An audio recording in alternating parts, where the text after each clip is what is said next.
Hello, and welcome to the third in a series of webinars provided jointly by the Family Policy Compliance Office at the U.S. Department of Education and the Privacy Technical Assistance Center.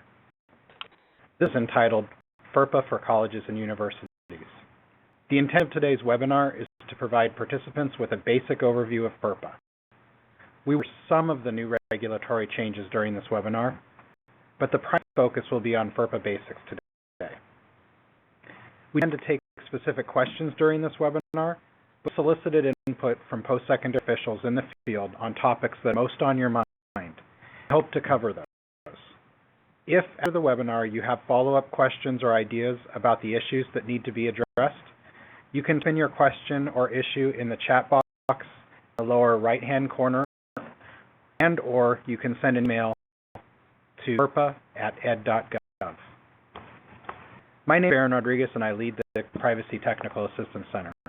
With us is Ellen Campbell, Acting Director of the Family Policy Compliance Office, and Bernie Cheplock, an FCO Program Analyst.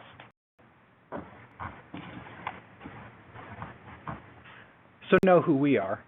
I'd like to understand a little better who you are. We've got several polls interspersed throughout this webinar to let us interact with you a little more. First question is, which answer best describes your connection with the post-secondary community? Are you a registered admission officer, or a dean, a campus law enforcement official, or do you work in the education field?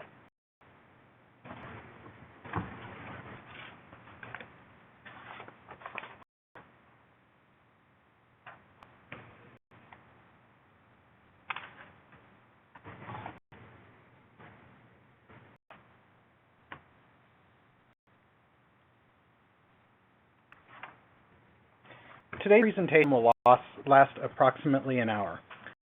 We will be participants, but we strongly encourage you to submit your questions to ferpa@ed.gov or to cta@ed.gov. Use these questions as the basis for trainings or guidance documents. Within a couple of weeks, we will post the archived webinar on both the PTAC and FPCO website along with the PowerPoint.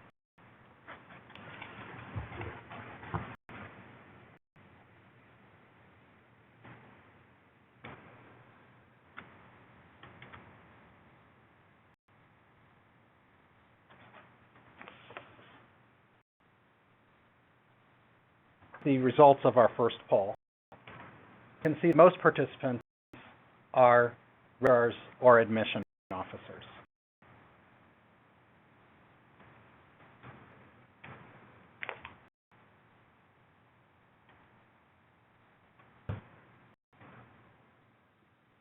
With that, I'm going to turn it over to Ellen Campbell to begin this presentation.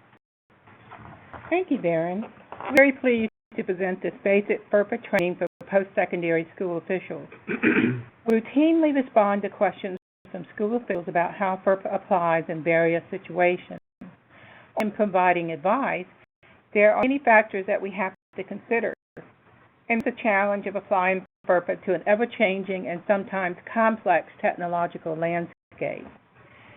Today, as Baron mentioned, we'll touch on the fundamentals of FERPA, review of some of the basic requirements. The Family Educational Rights and Privacy Act, FERPA, 1974, around the same time that other privacy statutes were passed. Congress has amended FERPA 11 times since its original enactment. Typically, when Congress amends the statute, the government issues new regulations reflecting the changes based on administrative experience. What we'll talk to you about today are the FERPA regulations the department administers this important law. Now we're going to go back to a that we skipped earlier, and we're going to ask one more question that we think would be interesting, just to get a feel for who you are with your experience with FERPA. Which answer best characterizes your prior experience with FERPA? Are you a pro? Do you FERPA but find it confusing?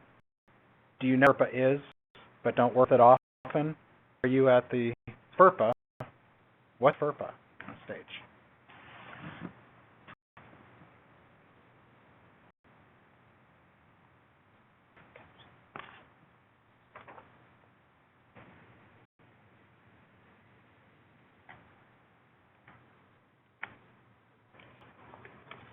federal law that affords parents the right to have access to their children's education records.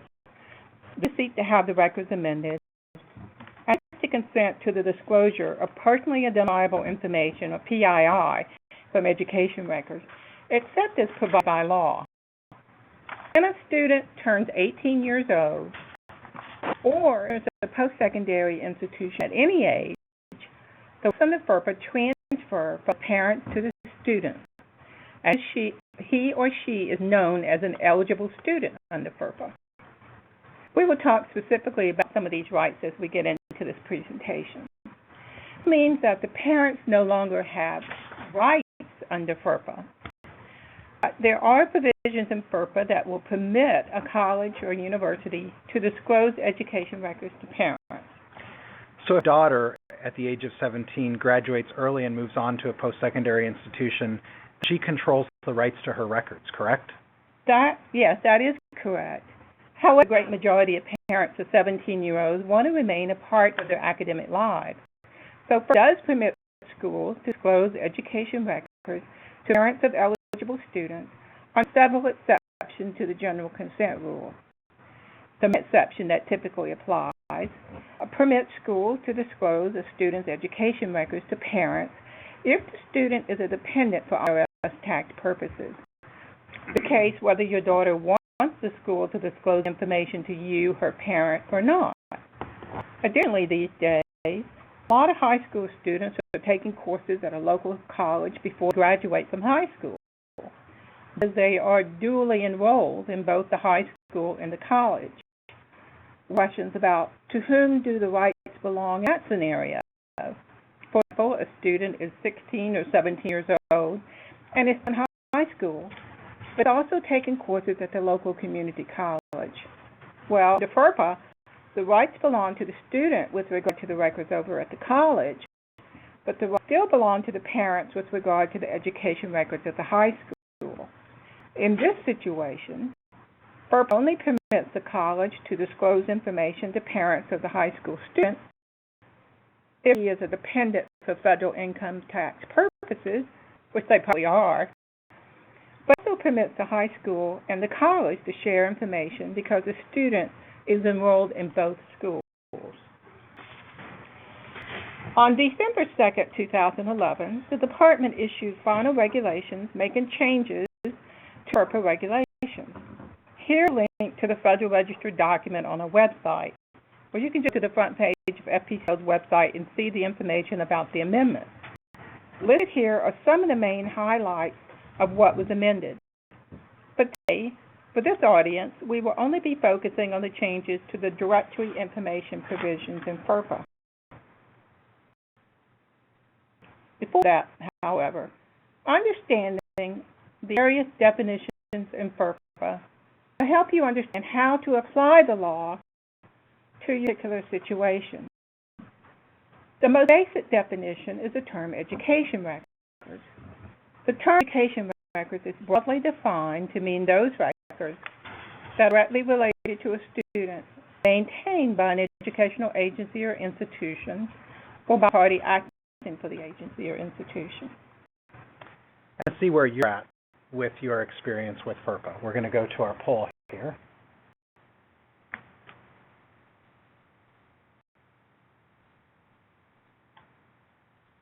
The majority of you FERPA, but it's confusing, which is usually where we find most people are at, and that's why we're having these webinars and training materials and providing resources to folks to help clarify, especially after the new regulations came out, more about FERPA. For participating in that. Back to education records, there are some exceptions to the definition of education records. That means they're not considered to be education records and therefore not subject to FERPA. They include social records used as a personal memory aid, law enforcement unit records, student employment records, and treatment records. Of course, there are conditions that go with each of these provisions that make them exceptions. Alan, do you have an example of a treatment record? What we mean by treatment records is listed here on the next slide. For example, many colleges and universities have centers that treat students and faculty. School chooses it may segregate out those records that are being maintained and only in connection with treatment of students. These include health or medical records that a university doctor maintains only in connection with the treatment of an eligible student. These records are not subject to the HIPAA privacy rule because they are treatment records under FERPA. We go into much more detail about this in our joint guidance with AHS on the interplay of FERPA and HIPAA. Next poll is around personally identifiable information, and kind of a pop quiz for those of you out in the field. Which of the following is not considered personally identifiable information, or PII as we like to call it?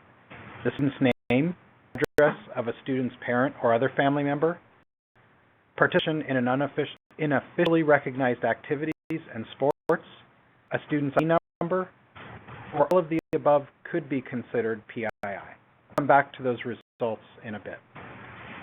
I got an important definition to keep in mind. The next slide, please. As Aaron just mentioned, is the definition of personally identifiable information. This works together with education records in determining what information must be protected from disclosure. In 2008, we amended the definition to include some more items. Personally identifiable information includes not only direct identifiers, obvious items such as name, address, social security number, but also indirect identifiers that would, as we see on the next slide, fact of identifying a student. So the standard is, can a reasonable person in the school community, your school community, some without personal knowledge of the circumstances, identify the student? Also, PII includes information requested by persons whom the school believes know the identity of the student. Thank you, Ellen. In this slide, directory information is defined as PII, not generally considered harmful or an invasion of privacy if disclosed.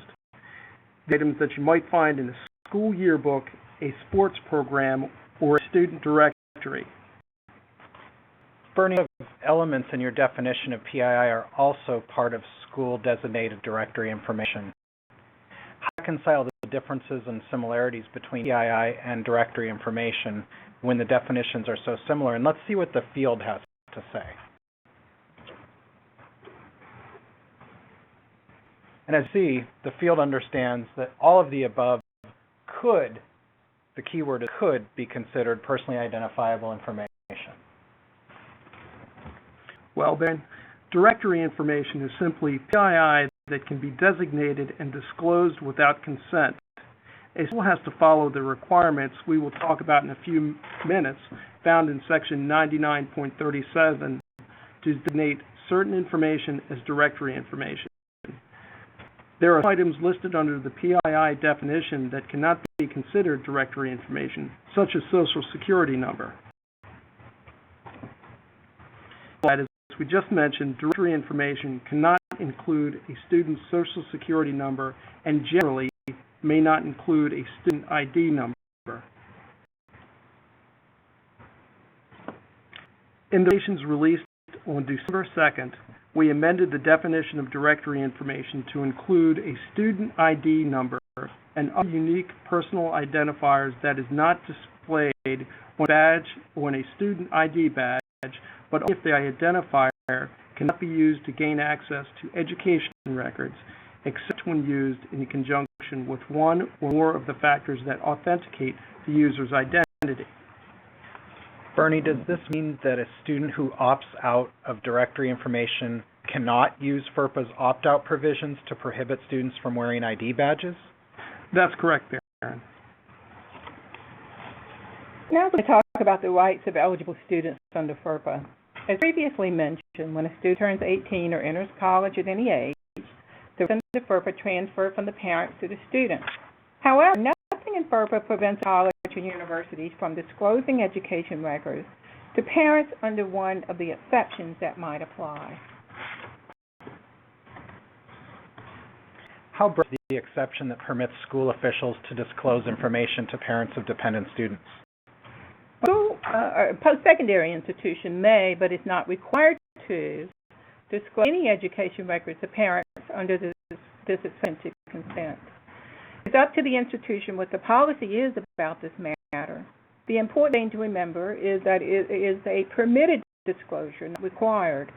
Also, a student cannot prevent the school under FERPA from making a disclosure to a parent if the disclosure meets one of the exceptions. Another important thing to know about disclosure to parents or others is that FERPA does not generally protect information that is based on observation or personal knowledge.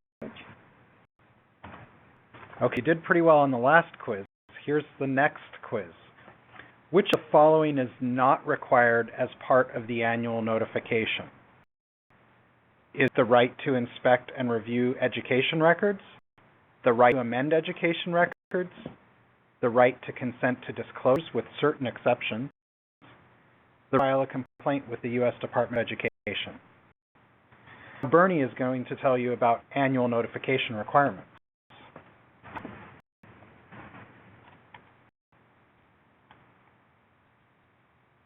Schools are required to annually notify students of their rights under FERPA. We have a model notification on FPCO's website that schools can download and adapt to their situation. The model notices have recently been updated.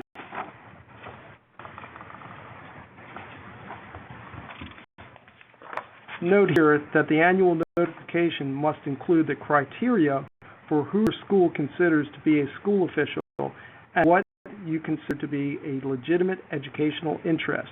We have sample language for that in the model list as well. And these are provided in student handbooks or in yearly registration information. A website notice alone is generally not sufficient enough to reach your student audience for consideration, since some students may not have the access to the internet. Let's see what you said. I'll give you a few more seconds to answer the poll results, so please get those poll results in.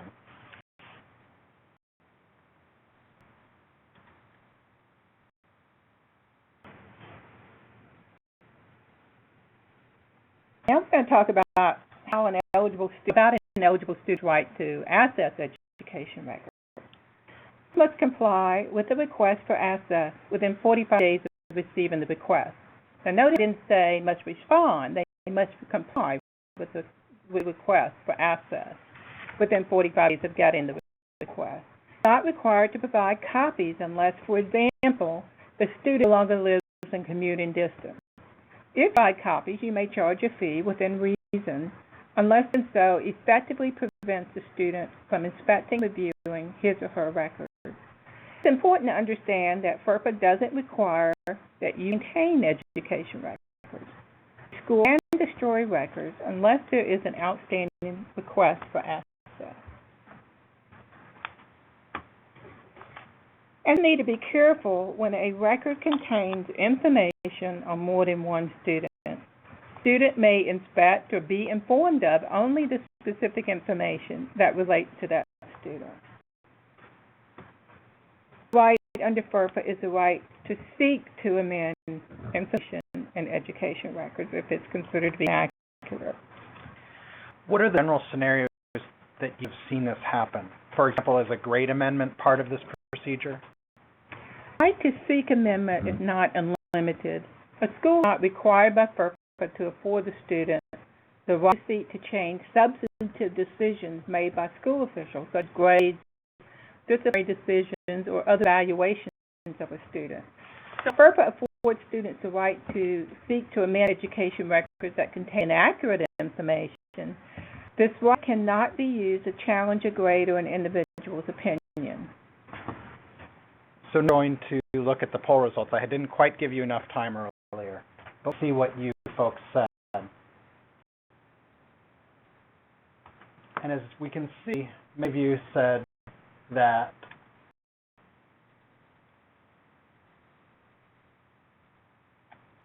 to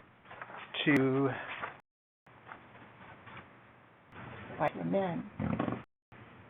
Is the correct answer, because it's the right to seek to amend is what it should read. So it's actually a little bit of a trick question that I sent you. People saying that none of the above was correct, but we kind of did a little trick on you because you were so good on the first poll.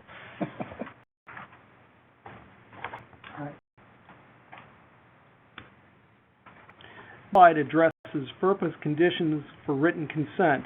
Another right afforded eligible students under FERPA is the right to provide consent before PI from education records is disclosed.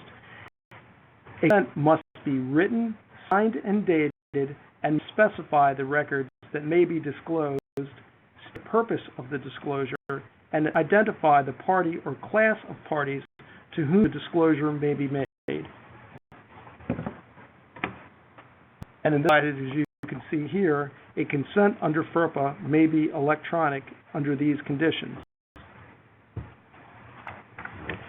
There are a number of exceptions to FERPA's general consent rule.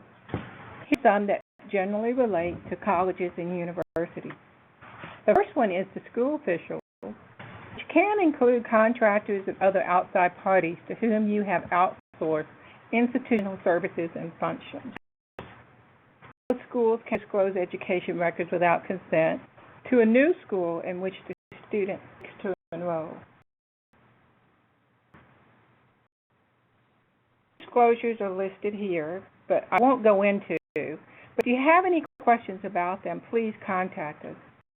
We'll talk about the health or safety emergency provisions in a few minutes.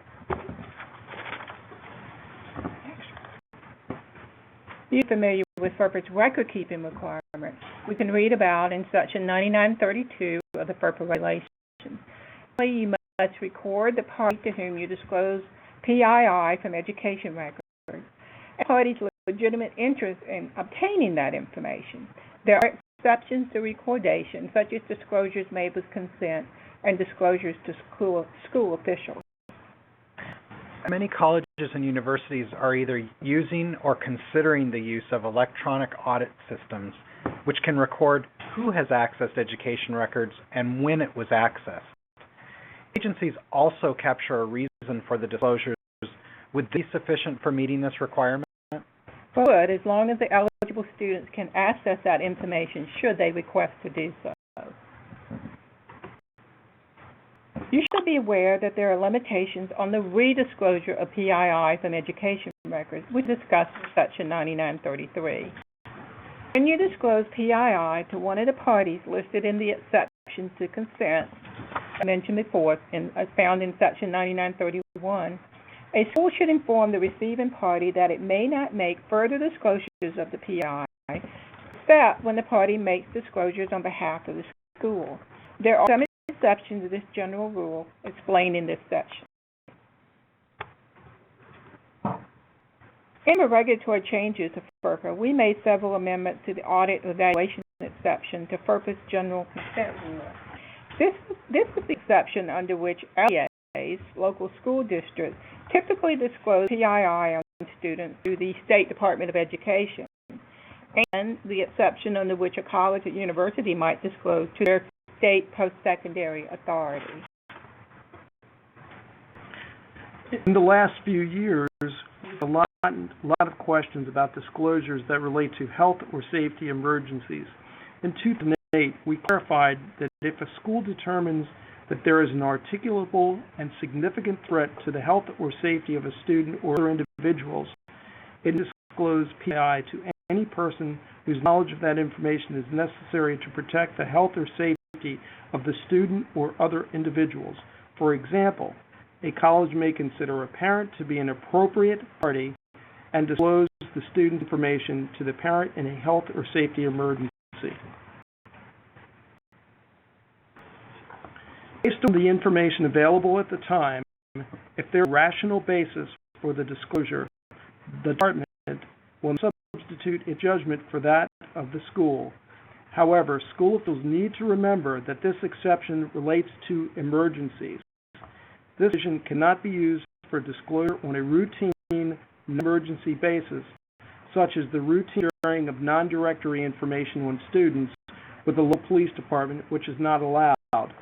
We've written extensively about this in the final regulations issued in 2008 and in several guidance documents which appear on our website and which are listed at the end of this webinar. In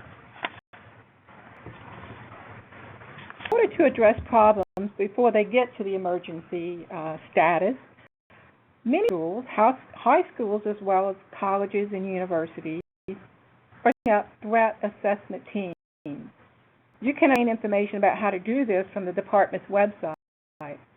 Remember, we talked about the school official exception, including the fact that schools can outsource functions to outside parties, including contractors as well as volunteers. So the volunteers that serve on a threat assessment team may be determined by the school to be school officials, so they can have access to student education records. However, these team members may not redisclose PII from education records unless the disclosure meets one of the exceptions to consent, the health or safety emergency exception. Section 9937 provides the conditions for disclosing directory information. Schools may disclose directory information if it is given public notice to parents of students in attendance and eligible students in attendance concerning directory information. Also, the FERPA regulations were amended to state that a student may not use the right to opt out of directory information in order to prevent a school from requiring the student to wear or otherwise display a student ID badge or card that exhibits information that has been properly designated by the school as directory information. Regulations were also amended to clarify that schools may adopt a limited directory information policy that allows for the disclosure of directory information to specific purposes or both. The school specifies limited directory information policy and the public notice to students. School make a policy that they will not disclose directory information to marketers, but will provide the directory information for other explicit purposes, such as yearbook information.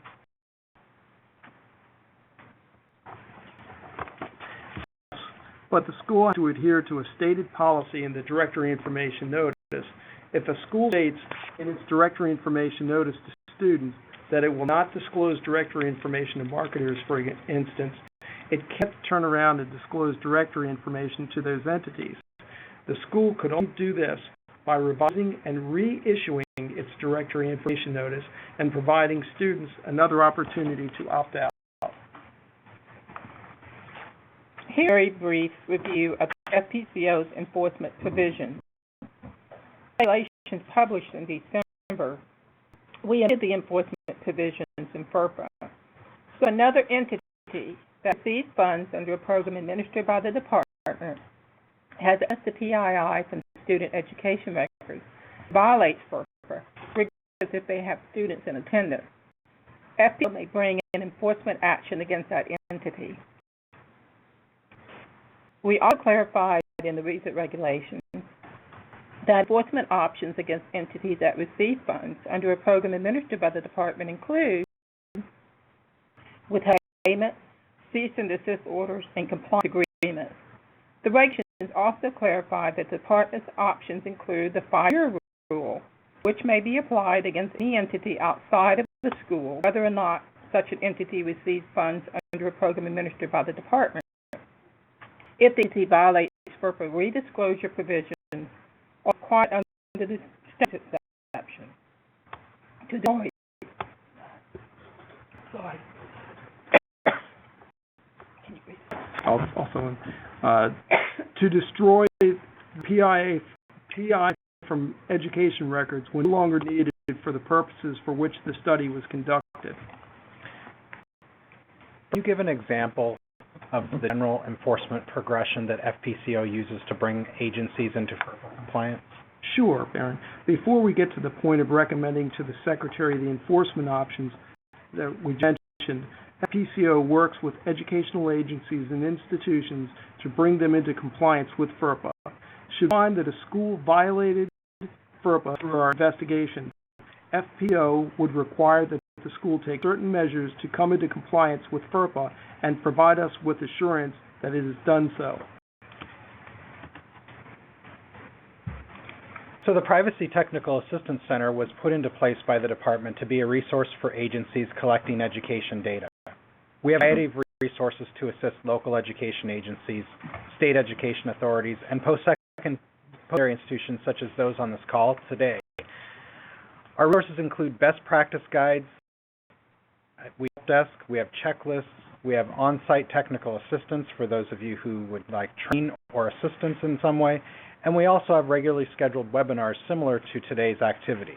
And we'll be providing the website address at the end of this presentation for you for both the FPCO's website as well as PTAC.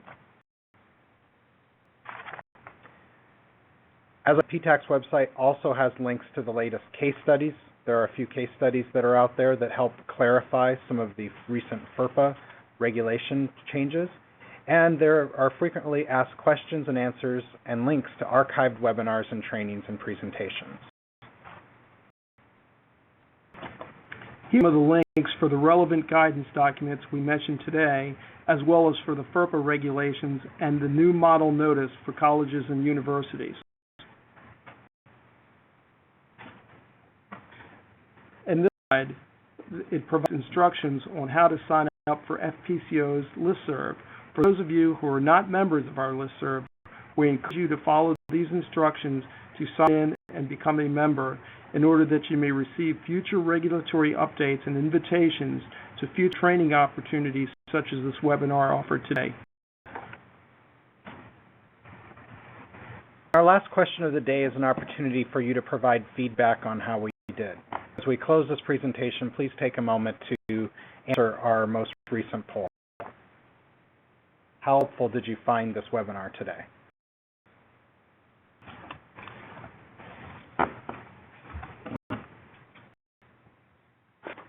Thank you for attending today's webinar. Please take our contact information. Note we, PTAC, and FPCO work jointly to provide resources, guidance, and timely training based on your feedback. We hope you join us for future webinars and training.